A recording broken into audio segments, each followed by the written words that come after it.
Друзья, привет! Я продолжаю гайд по моду Industrial Craft на версии 1.12.2.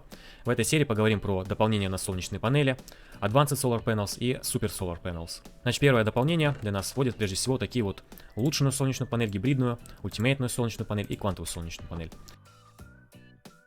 Отличительной особенностью таких панелей является, во-первых, наличие внутреннего энергобуфера, во-вторых, у них повышен выход энергии. У такой адванки у нас 8 EU в тик, у гибридки 64 EU в тик, Ultimate 512 и, наконец, у квантовой 4096. То есть, получается, Ultimate солнечная панель производит в 8 раз больше, чем обычная солнечная панель, а, например, квантовая производит 4096 раз больше. Кроме того, улучшенные солнечные панели производят энергию, в том числе ночью и в дождь. Однако, ночью и в дождь они производят, как правило, в 8 раз меньше своего номинального значения. За исключением квантовых солнечных панелей. Они производят в 2 раза меньше. То есть, с этой точки зрения, они являются наиболее эффективными. Несмотря на очевидные достоинства таких вот улучшенных солнечных панелей, скрафтить их не так уж просто. Дело в том, что на крафт, например, адванки вам потребуется 1 иридий, а на крафт Ultimate панели, к примеру, вам потребуется уже 65 иридия. Однако, если вы играете на сборке с такой модификацией, крайне рекомендую крафтить такие панели, потому что вы получаете бесконечный источник энергии. Еще очень полезным предметом в этой модификации является молекулярный преобразователь. Давайте поставим его и посмотрим, какие здесь есть рецепты. К примеру, мы можем из черепов визера делать звезды. Можем из слитков железа делать иридиевую руду. Также мы можем из шерсти делать, например, редстоун, светокамень и лазуритовый блок, что очень интересно. Если у вас установлена такая модификация, крайне рекомендую сравнить, сколько у вас энергии затрачивается здесь, на иридий, и сколько в репликаторе. И вот мы получили иридиевую руду.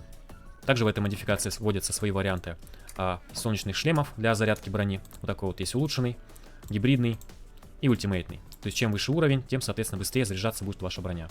Теперь давайте перейдем к рассмотрению модификации Super Solar Panels. Здесь вводятся еще более мощные панели. Итак, если мы посмотрим во внутренний интерфейс, то видим, что спектральная генерирует 32 тысячи EU в тик, сингулярно 262 тысячи. Вот, соответственно, выход у нас вот такой панельки и вот такой.